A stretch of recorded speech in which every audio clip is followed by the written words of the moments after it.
बिस्मिल्लाहिर्रहमानिर्रहीम। अस्सलाम वालेकुम। हकीकत टीवी साइंस एंड हेल्थ में खुश आमदीद। लगता है कि ईरान अब अपनी फतह के करीब पहुंच गया है। सिनेरियो ही कुछ ऐसा हो गया है। अब सबसे बड़ी डेवलपमेंट ये हुई है, आप डेवलपमेंट से पहले सबसे पहले ये मनाजिर देखिए ताकि आपको सारी चीज़ें इजीली समझ आ जाएंगी। ये एक अमरीकी सहाफ़ी है जो इजराइल में गया है और उसने जाकर वहाँ पर कहा है कि जी मुझे सिर्फ इजाज़त है आपको ये दिखाने की। उसे कहा ये मिसाइल देखें आप। कहता मैं हैरान हो गया हूँ, इतना बड़ा मिसाइल। और ये जो आप मिसाइल का यहाँ टुकड़ा देख रहे हैं ये सिर्फ आधा है, आधा यहाँ पर रखा हुआ है और इसने इतनी तबाही की है, इतनी तबाही की है इसराइल के अंदर, मैं आपको बता नहीं सकता। मैं इसराइल को कवर कर रहा हूँ। इतने तबाहकुन मिसाइल ईरान के आ रहे हैं, इतने तबाहकुन आ रहे हैं कि इस वक्त हर चीज तहस नहस हो रही। अब जितने साफी हैं वो बता रहे हैं कि इजराइल में इस दफा जो मिसाइल हैं उसने हदें क्रॉस कर दी हैं।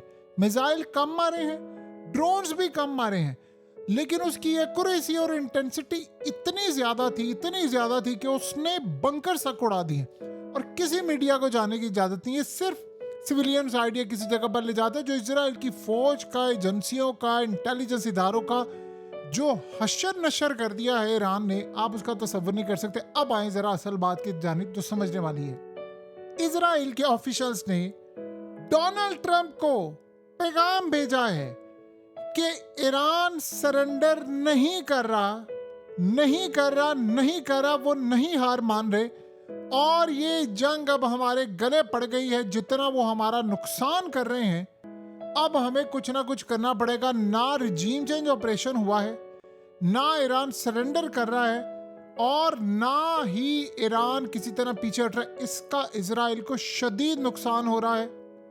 आप अब कुछ करें। अब आप एक मिनट के लिए सोचें, दुनिया में क्या समझ आ रही है आपको कि ईरान यूएई पर अटैक कर रहा है, ईरान कतर पर कर रहा है, बहरीन पर कर रहा है, कुवैत पर कर रहा है, इन जगहों पर अटैक कर रहा है, तबाही मचा रहा है और दुनिया को शायद लग रहा है कि यहां पर अटैक हो रहा है। जो तबाही इजराइल की हो रही है ये उसका 0.1% भी दुनिया को नहीं पता, क्योंकि सारा इस दफा जंग गल्फ कंट्रीज में नजर आ रही। जो रात को वो तबाही करता है आप उसका तसव्वुर नहीं कर सकते।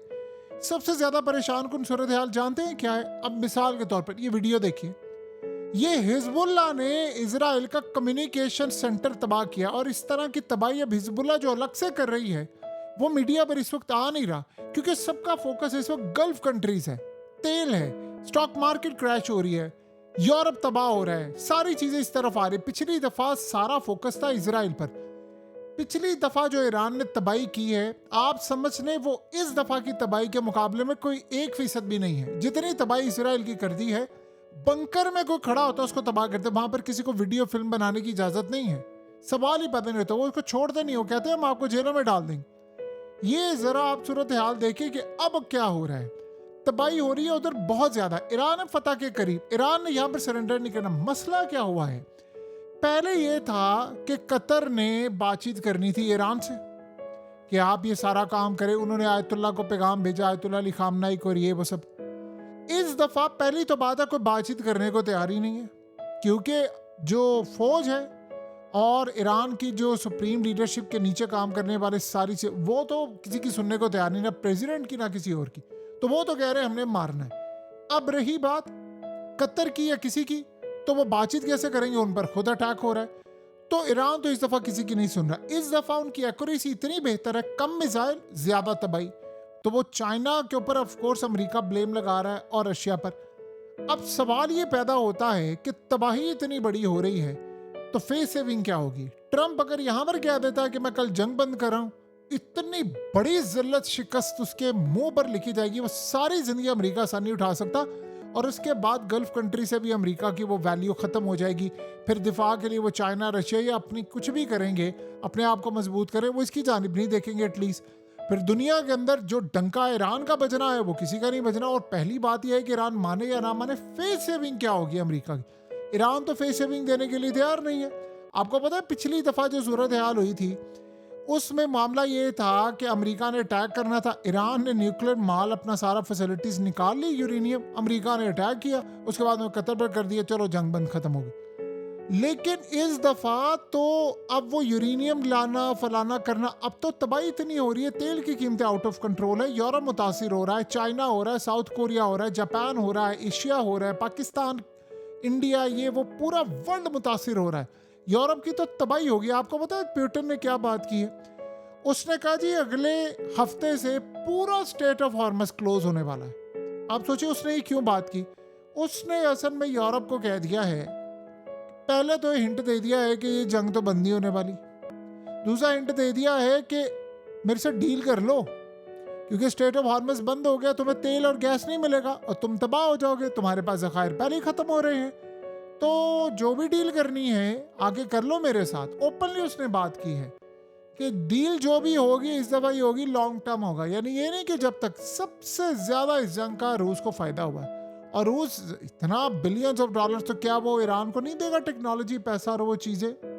ये आपको इस दफा जो ईरान इतनी तबाही करता नजर आ रहा है ना, अमेरिका की, इजराइल की, गल्फ कंट्रीज में, ये इसके पीछे रूस और चाइना का बहुत बड़ा हाथ है। पार्ट्स और उनकी एक्यूरेसी, ईरान वो बला बन चुकी हुई है, वो बला बन चुकी है। ये अकेला ये 20-25 मुल्कों से लड़ सकता है, उनकी इतनी ताकत है। देखिए जो 57 इस्लामिक मुल्क ट्रम्प के आगे चू ना कर सके, चू भी ना कर सके, उसको, उस अमेरिका को, उस इजराइल को अकेला लड़ा है ईरान। इमेजिन करें, आप सोच सकते हैं, और उसके साथ 10-12 कंट्रीज से और। तो कभी किसी ने सोचा था कि ऐसा मामला भी हो जाएगा? ईरान पर आप तबाही कर रहे हैं बहुत ज्यादा, वहां भी नुकसान बहुत ज्यादा हो रहे हैं, लेकिन जो वो, आप सोच सकते हैं अकेला उन्होंने तेल बंद किया हुआ है, पूरी दुनिया को तबाही की तरफ लाया, स्टॉक मार्केट क्रैश हो रही है, अमेरिका के पास प्लान नहीं। अब पूरा अमेरिकी मीडिया कह रहा है कि आप इस ऐसी जंग में कूद गए हैं जिसका ना कोई सर है ना कोई पैर है। तो ईरान असल में फतह के करीब है इस वक्त। ईरान ये जंग जीतने वाला, ये नहीं हारेगा। वो ये ज़हन में रखिएगा, ये जंग नहीं जीतेंगे कोई भी। ये जंग जब भी एंड होगी ये अमेरिका की शिकस्त पर होगी। अब ट्रम्प फेस सेविंग चाह रहा है, फेस सेविंग कैसे मिले उसको? क्या फेस सेविंग होगी? आयतुल्लाह अली खामनाई को मारने के बाद ट्रम्प शायद विक्ट्री डिक्लेयर करता और जंग खत्म करता हो जाती। इसराइल ने तो जाहिर सी बात है रिजीम पूरा कोलैप्स करना था, अमेरिका ने करना था, लेकिन उसके बाद उनके मोटिव्स डिफरेंट थे। उनको जो स्ट्रेटजी बनाकर दी थी सीआईए और मोसाद ने कि आप जब आयतुल्लाह अली खामनाई को मारेंगे तो अवाम खुद ही सड़कों पर निकल कर इनको तबाह कर देगी, हमारा काम पूरा हो जाएगा, फिर हम फौज उतारेंगे, हम तेल ये वो कब्जा करेंगे। ये इतनी घटिया इनकी एजेंसियों की रिपोर्ट थी। यानी गली मोहल्ले में आपने बनाई है बैठकर ये रिपोर्ट, या आप लोगों को वाकई किसी ने पागल बनाया है? माना कि इजराइल ने बहुत बड़े ऑपरेशन किए हैं ईरान के अंदर, लेकिन यहां पर आकर आप चूक गए। पिछली दफा आप आयतुल्लाह को नहीं मार सके, इस दफा आपने ये कैसे सोचा कि जब हम उनको मारेंगे तो ईरान के अंदर ये बाकी कमांड और ये कुछ ये प्लान कर रहे थे कि हम आयतुल्लाह अली खामनाई को मारेंगे, बंदा हमारा कोई आ जाएगा, कोई इन्होंने सिलेक्ट किया हुआ था। गेम तो सारी उलट गई, उनका बेटा आ गया है। और आप बताइए, उस बेटे की बीवी मारी इन्होंने, बेटा भी मारा, उसकी माँ मारी, उसका बाप मारा, उसकी बहन मारी, उसकी भांजियां मारी, उसके बहनोई को मारा। वो छोड़ेगा इनको? वो इनके हलक में हाथ डालकर इनको गले से पकड़ा हुआ है उसने, नहीं छोड़ेगा। वो खुद मरने के लिए तैयार है, उसको पता मुझे किसी भी वक्त इन्होंने मार देना है, गद्दार इतने। तो आप बताएं कि सारी सूरत हाल के अंदर आप कहां पर खड़े हैं? आप इस लड़ाई को लड़ने के लिए चले गए थे, आपने किस तरह ये सोचा यहां पर? देखिए, अमेरिका के जर्नैलों ने वार्न किया था ट्रंप को, या तो होना कि ना किया हो। पहले मीडिया में आ रहा है, एक एक बंदे का नाम लेकर उन्हें जर्नैलों को कहा। अब ईरान पीछे नहीं हट रहा, अब वो कह रहे नहीं, इनफ इज इनफ हो गया, बहुत ज्यादा, मैं अभी तक। अब आप ये सोचें, उसने ये ऑफर दी है कि अगर गल्फ कंट्रीज के अड्डे इस्तेमाल नहीं होंगे तब मैं अटैक रोकूंगा गल्फ कंट्रीज पर। लेकिन ये नहीं उसने कहा कि अमेरिका और इजराइल पर अटैक रोकूंगा। अब ये सबसे बड़ा मसला पैदा हो गया, इजराइल को परेशान है। वो कह रहे हैं कि अगर गल्फ कंट्रीज की कोई ईरान से डील हो गई ना तो सारे मिसाइल और सारा रुका जाएगा इजराइल की जानिब। तो क्या करेंगे? यही वो अमेरिका को समझा रहे हैं कि कुछ करें। फेस सेविंग अब कैसे होगी? देखिए, इसराइल को कोई फेस सेविंग नहीं चाहिए, ये आप ज़हन में रखिएगा। वो जंग बंद हो जाए, वो पीछे हट जाएगा। फेस सेविंग चाहिए ट्रम्प को। वो क्या करेगा? वो जो कहता था मेरी ये ताकत है फलाना, उसकी ताकत रहेगी? उसकी ताकत नाम की कोई चीज़ ही नहीं है। तो अब आप ये ज़हन में रख लें कि इस वक्त वाकई बड़ी तबाहकुन सूरत हाल पैदा हो गई है, और ये बात आप अच्छी तरह समझ लें, हालात आउट ऑफ कंट्रोल हैं। अब गेम निकल गई है आपके हाथ से।